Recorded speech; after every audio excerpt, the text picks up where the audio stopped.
Hello दोस्तों, स्वागत है आपका आपके अपने यूट्यूब चैनल पर। आज इस वीडियो में हम प्राचीन भारत में स्थापत्य कला को देखेंगे। सभी जानते हैं कि यूनिट फर्स्ट है हमारी जो हिस्ट्री की यूनिट है उसमें भारतीय कला संस्कृति को शामिल कर दिया गया है। तो उसी के तहत आज हम प्राचीन भारत में जो स्थापत्य कला है उसके बारे में इस वीडियो में पढ़ेंगे। ठीक है, तो चलिए शुरू करते हैं। प्राचीन भारत में मंदिर वास्तु कला की 3 प्रमुख शैलियाँ थी। ठीक है, तो इस बात को याद रखिएगा कि प्राचीन भारत में मंदिर निर्माण के लिए 3 शैलियाँ थी। कौन कौन सी? नागर, द्रविड़ और बेसर। जो उत्तरी क्षेत्र है हिमालय से लेकर विंध्याचल तक के क्षेत्र में नागर थी। ठीक है, फिर उसके बाद नीचे हमारे कृष्णा नदी से नीचे हमारी द्रविड़ शैली, और इन दोनों के मध्य जो शैली थी वो थी बेसर शैली। ठीक है, जो बेसर शैली थी उसमें नागर शैली के भी लक्षण थे और द्रविड़ शैली के भी। ठीक है, तो उत्तरी शैली पूछे, नागर उत्तरी भारत में नागर थी, दक्षिणी भारत में द्रविड़ और मध्य में बेसर शैली थी। नेक्स्ट, पंचायत शब्द किसको निर्देशित करता है? तो मंदिर रचना को। ठीक है, पंचायत शब्द किसको प्रदर्शित या निर्देशित करता है? तो मंदिर रचना शैली को। उत्तर भारत में प्रचलित मंदिर निर्माण शैली कौन सी? मैंने अभी बता दिया, द्रविड़। दक्षिण भारत में माफ़ कीजिएगा, उत्तर भारत में नागर और दक्षिण भारत में हमारी द्रविड़। ठीक है, आगे देखते हैं। मिश्रित यानी मध्य भारत में प्रचलित शैली बेसर शैली। ठीक है, उत्तर नागर, दक्षिण द्रविड़ और मध्य में बेसर शैली। स्थापत्य शास्त्र को किस वेद का उपवेद माना जाता है? स्थापत्य शास्त्र मतलब शिल्प शास्त्र, इसको किस वेद का उपवेद माना जाता है? तो अथर्ववेद का। किसका? अथर्ववेद का। इंपॉर्टेंट पॉइंट है, याद रखिएगा क्योंकि हमको वेद भी पढ़ना है। नेक्स्ट, किस ज्योतिषाचार्य वास्तु विद्या के महान आचार्य थे? किस ज्योतिषाचार्य वास्तु विद्या के महान आचार्य थे जिन्होंने अपने ग्रंथ, कौन सा ग्रंथ है उनका? बृहद संहिता में वास्तुशास्त्र, प्रतिमा शास्त्र, चित्र शास्त्र की अच्छी जानकारी प्रस्तुत की है।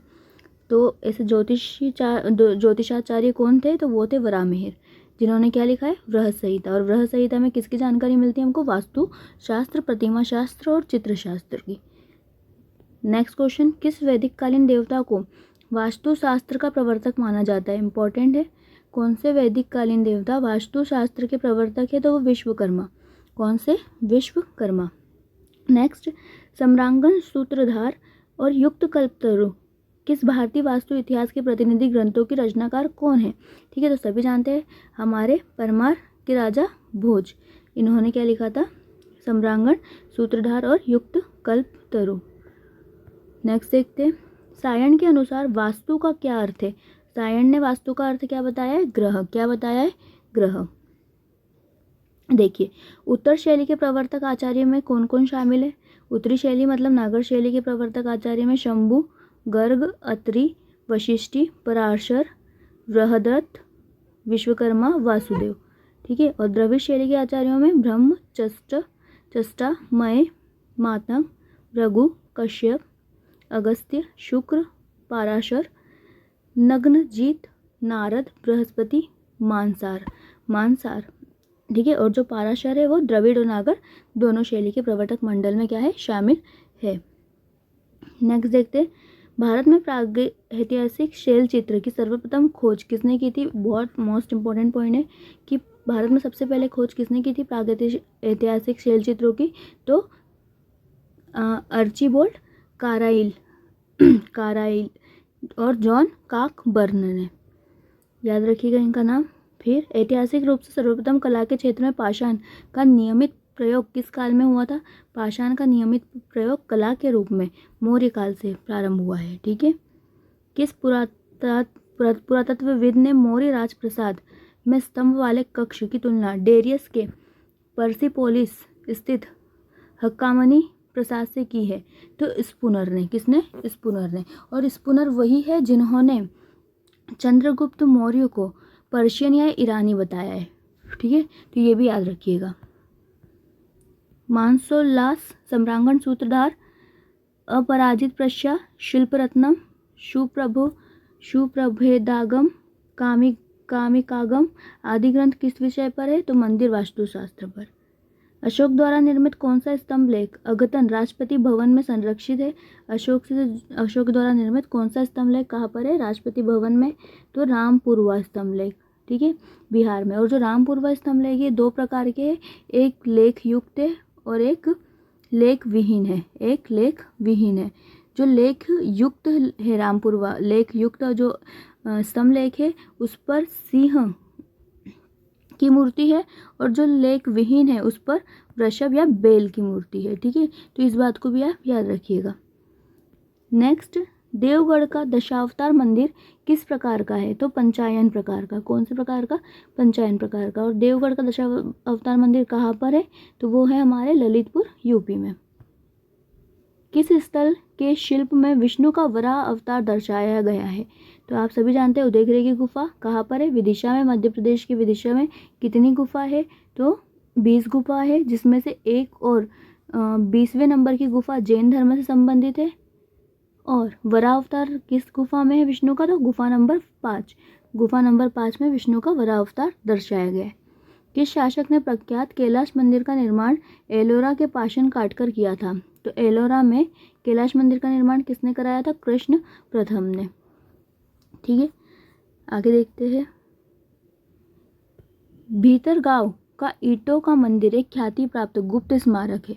कौन सा स्थापत्य का लक्षण यहाँ पाया जाता है? तो भीतरगांव का जो मंदिर है उसमें कौन सा लक्षण पाया जाता है? तो यहाँ मेहराबों का, यथार्थ मेहराबों का क्या है? प्रयोग है।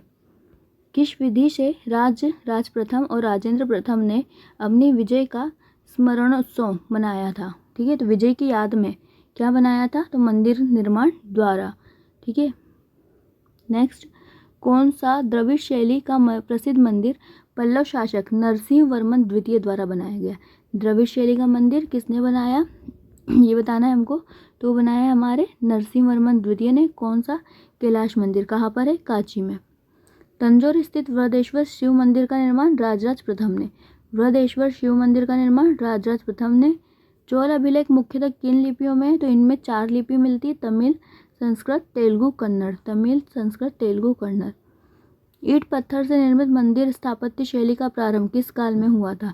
ईंट और पत्थर से निर्मित मंदिर गुप्त काल में। ठीक है, और पाषाण का कला के रूप में नियमित प्रयोग कब से प्रारंभ हो गया? तो मौर्य काल से। ठीक है, ये भी याद रखिएगा। अति प्राचीन काल में मंदिर वेदी के रूप में खुले आकाश में स्थापित होते थे। ठीक है, तो खुले आकाश में जो मंदिर स्थापित होते थे उन्हें क्या कहते थे? यान या चोरण कहते थे। क्या कहते थे? यान या चोरण कहते थे। प्रसिद्ध कलाविद पर्सी ब्राउन ने गुप्तकालीन वास्तुकला की कौन सी महत्वपूर्ण विशेषता बताई है? ठीक है, तो ये भी याद रखिएगा। पर्सी ब्राउन ने गुप्तकला की वास्तुकला की कौन सी विशेषता बताई है? तो ये बताया उन्होंने कि सौंदर्य परक स्वरूप था और संरचनात्मक प्रक्रिया थी। नेक्स्ट, प्रारंभिक गुप्त लेखों में मंदिर को क्या कहा गया है? तो प्रसाद कहा गया है। गुप्त लेखों में मंदिर को प्रसाद कहा जाता था। प्रासाद कहा जाता था। मंदिर का उल्लेख सर्वप्रथम किस ग्रंथ में मिलता है? शतपथ ब्राह्मण में। मंदिर का उल्लेख सबसे पहले हमको किस ग्रंथ में मिलता है? तो शतपथ ब्राह्मण में।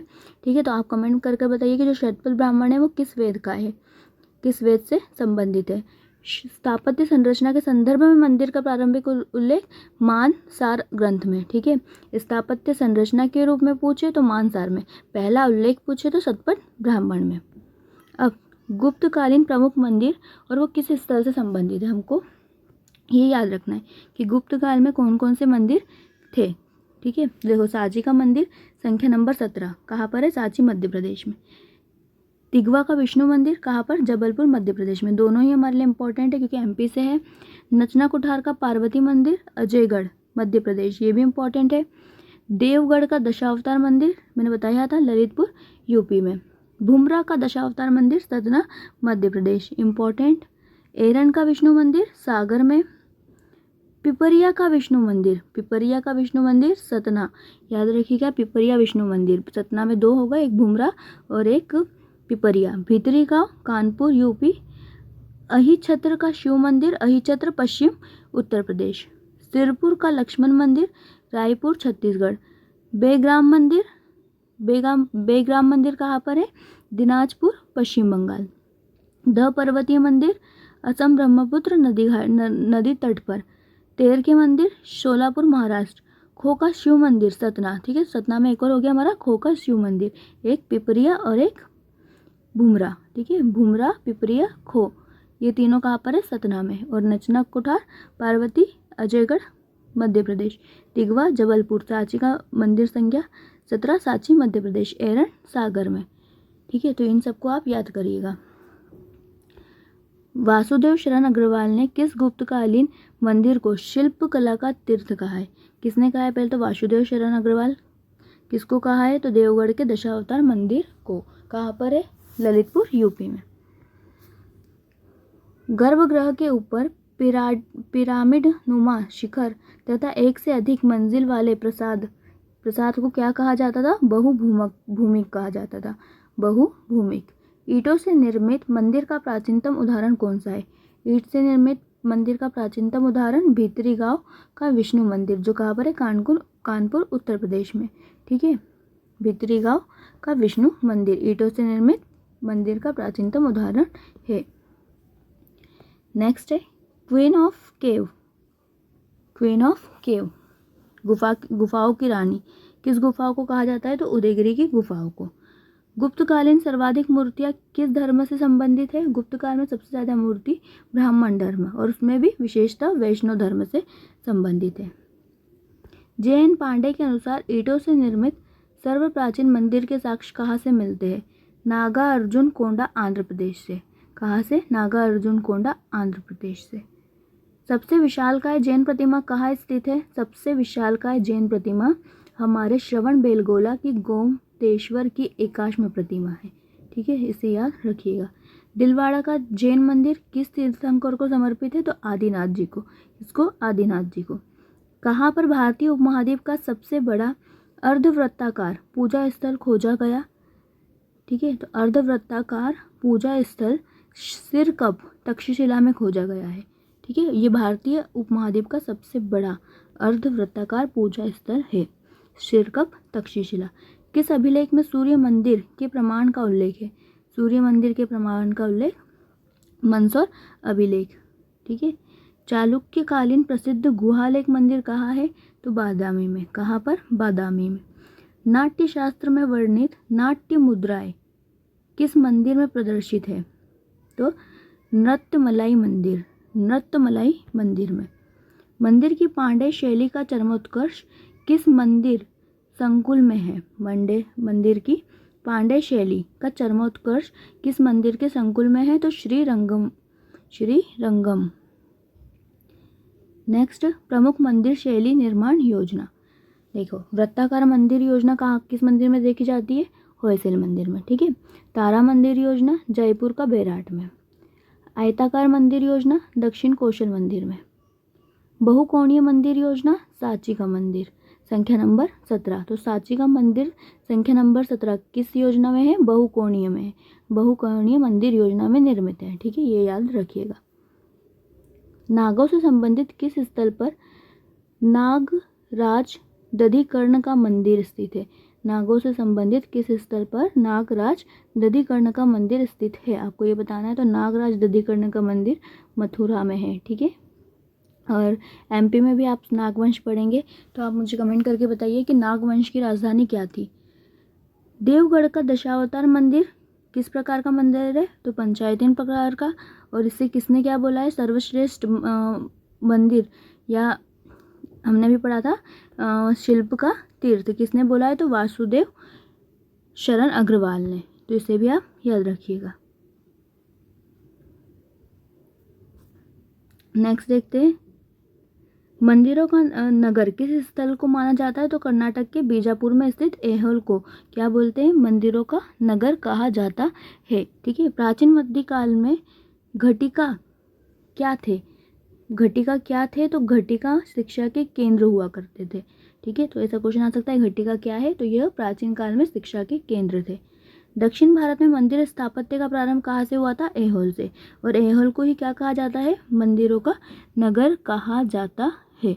ठीक है, तो ये हो गया हमारा स्थापत्य कला का कुछ प्रारंभिक बिंदु। अब इसके आगे हम देखेंगे कि निर्माण शैलियाँ, जिसमें हम नागर शैली, फिर उसके बाद हम देखेंगे नागर शैली के बाद द्रविड़ और बैसर शैली। ठीक है, बैसर और द्रविड़ शैली दोनों देखेंगे। तो ये हम आगे करें मतलब ये सारे टॉपिक हम अपने नेक्स्ट वीडियो में कवर करेंगे। जब तक आप इन सारे जितने भी आज हमने पढ़ा है सबको लिख कर याद कर लीजिएगा। जो पॉइंट आपको नया लगे उनको ज़रूर कॉपी में नोट कीजिएगा, ठीक है। तो नेक्स्ट देखेंगे हम हमारे नेक्स्ट वीडियो में, जिसमें हम नागर शैली और द्रविड़ शैली और बेसर शैली तीनों को कंप्लीट कर लेंगे, ठीक है। तो मिलते हैं हम हमारे नेक्स्ट वीडियो में, ठीक है। जब तक के लिए धन्यवाद।